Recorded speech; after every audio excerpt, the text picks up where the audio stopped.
find me in my forest. Today I've created a forest because our book is based in the forest. The setting of the story is a forest. So today I have got all the plants from our house and we have made a forest using them. If you have plants, you could also make a forest, but you must ask your parents beforehand in case they don't want you moving them around. But come on into my forest where we're going to read our story for today. Now the story is called Where the Wild Things Are. Oh, look at that. Look, I've got very similar. I've got some red leaves just like that plant there. How exciting. Let's find out where the wild things are today.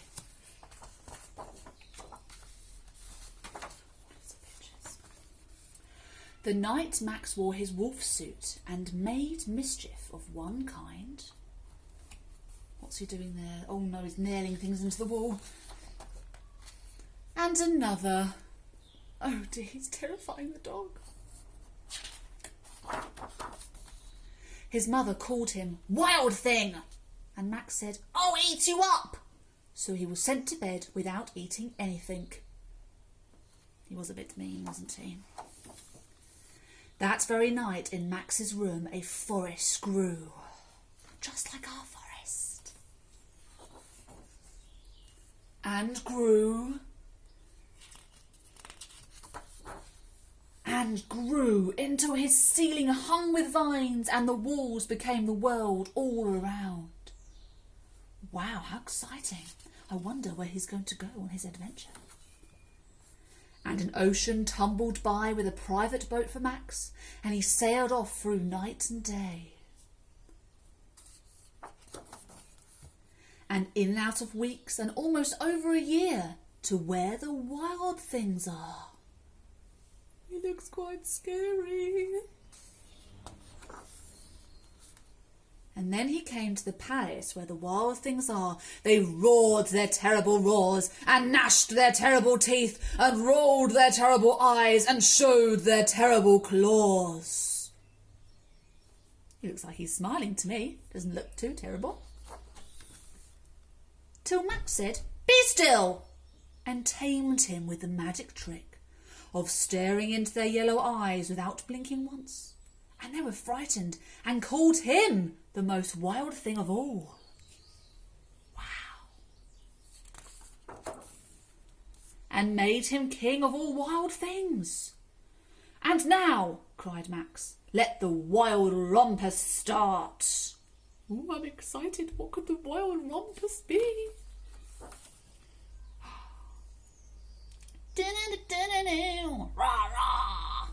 That's what I'm imagining my wild rompers to be. If you could imagine a wild rompers, what they'd be saying right now. Are they screaming? Are they shouting? Are they roaring? Are they clawing? I do not know. Ooh.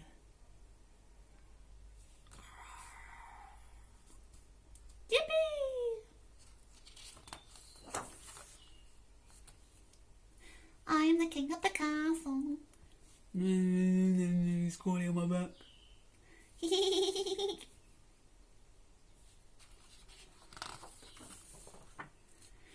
Now stop, Max said, and sent the wild things off to bed without their supper. And Max, the king of all wild things, was lonely and wanted to be where someone loved him best of all.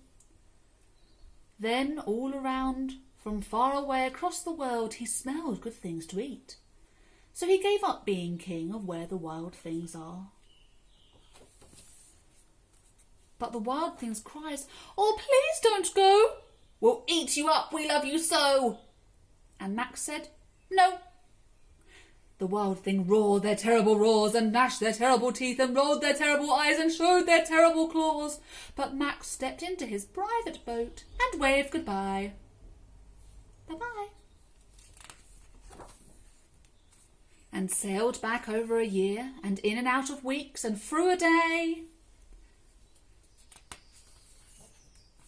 And into the night of his very own room where he found his supper waiting for him. Wow. Now you know what, that might be... Oh, it's not the end of the book. And it was still hot. His dinner was still hot, which means he mustn't have been gone for very long. I wonder... if you're stuck at home in your bedroom and maybe you have no one to play with, maybe you could think of an adventure which you could have in your bedroom, just like Max in our story did. I hope you enjoyed reading time with Miss Nine and join me next time for more fun.